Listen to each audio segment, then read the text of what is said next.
What's going on, guys? Carl here with a 9/11 related K-log finally. As you can see, I'm under the car, and I'm under the car because the car was still leaking oil. It turns out in that valve cover gasket change that I did almost a year ago, uh, it started leaking again. So my first thought was, okay, I'll just tighten it down as tight as possible. Because, well, I guess that was what my mindset was. Turns out, it wasn't a smart idea. After searching on Rentlist and Pelican parts, it turns out that the torque spec for the valve cover gaskets is a very, very small 6 newton meters of torque was the number I found. I can't think of what that translates to in terms of foot pounds, but it was a lot smaller than what I had originally done. And with the, I believe, paper gaskets I had used, it's, or maybe it was silicone. In any case, I'd squeezed the gasket so much that they ended up splitting, which caused the oil to continue to progress and leak and then burn, causing a very smelly situation. So, as you can see, I've removed the gasket, which I found to be very, very squished. I put in a new gasket, and this time what I've done, with new bolts and washers, nuts and washers, I've only tightened it as tight as I could with one hand. For now.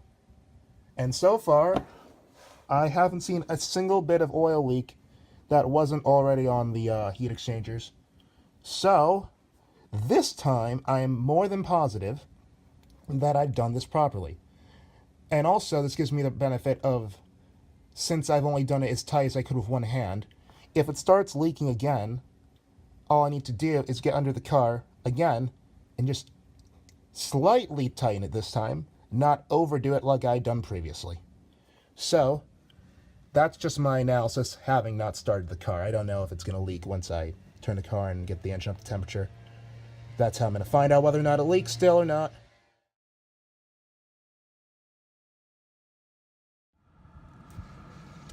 So, after test driving it tonight, it was leaking much more oil than before, even after I tried tightening it a little bit more.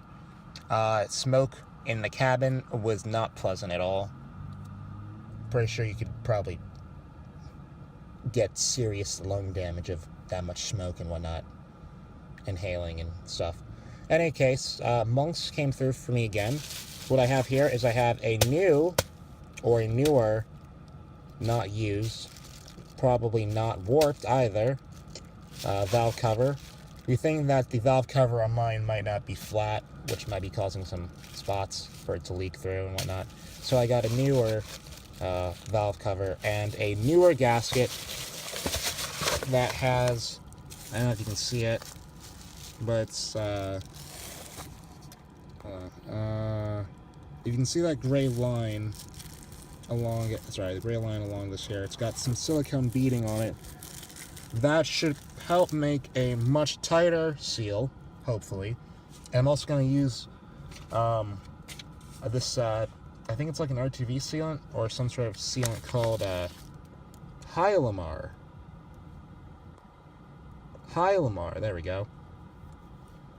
We're going to brush it around the surface of the silicone beading and where the surrounding it, and where it mates on the cover, valve cover mates onto the actual engine.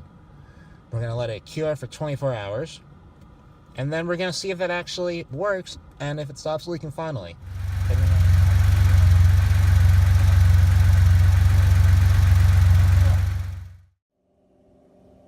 So, the oil leak has now been fixed completely. What's going to happen now is the all 4 calipers and the front rotors are going to be rebuilt and resurfaced respectively.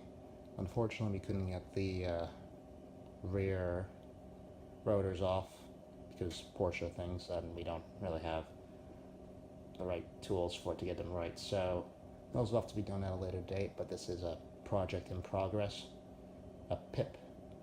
That's why I called it a PIP, project in progress, PIP. And well, other than that, this is great progress. After 2 years, the oil problem's done. Just gotta fix the rest of the exterior lights, the turn signals and the running lights, the brakes, as I mentioned, the the crank window, which won't roll up because the glass is off the tracks on the driver's side, and after that, this should be pretty good to drive for the most part. Well, better than it has been in the past. So yeah, after the last 3 days of work, we're making some good progress on the car. Next time, we might have an update on 924. We'll have to see what happens, because there's always something new with these cars. So, until then, it's almost 10 o'clock tonight, and I'm a bit tired, so all of you guys have a great night or morning, depending on where you're located, and we'll see you next time.